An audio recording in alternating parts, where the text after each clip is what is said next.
माननीय अध्यक्ष महोदय, गेल्या महिनाभरापासून एक प्रकरण फार गाजतं पेपरमध्ये, नागपूर विभागातील शिक्षण भरती घोटाळा।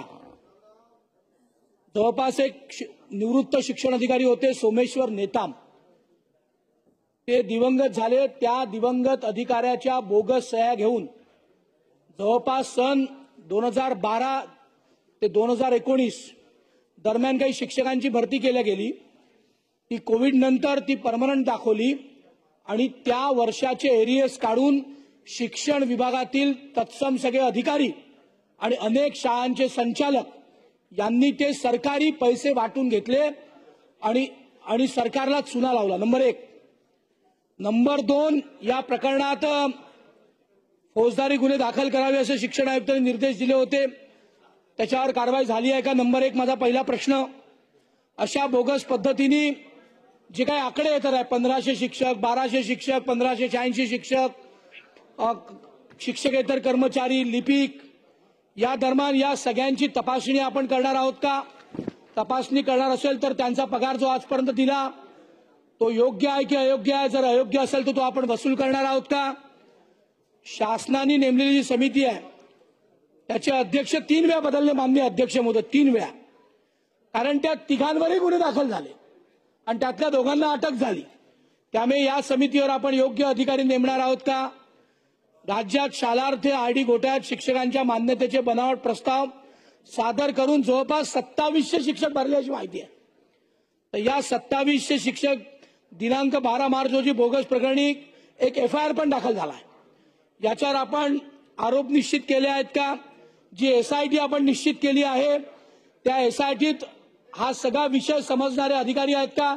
कारण एका DCPच्या माध्यमातून SIT आली, मग काही अधिकारी नेमले गेले, मग परत काढले गेले। त्यामुळे आपण योग्य ही SIT करून त्याची योग्य माहिती आपण या सगळ्या सदनासमोर आणणार आहोत का? आणि जे दोषी असतील, अधिकारी असतील, शाळा संचालक असतील, रिटायर्ड अधिकारी असतील, त्या सगळ्यांवर आपण ही कारवाई करणार आहोत का? आणि शेवटचा माझा प्रश्न की नुसता नागपूर विभाग नाही तर महाराष्ट्रातल्या इतरही विभागांमध्ये अशी शालार्थ आयडी घोटाळ्याची आपण चौकशी करणार आहोत का? महोदय, नागपूर विभागामध्ये बनावट शालार्थ प्रणाली लॉगिंग आयडीचा वापर करून या ठिकाणी काही चुकीचे प्रकार झालेले आहेत, ही वस्तुस्थिती आहे। आणि म्हणून या संदर्भामध्ये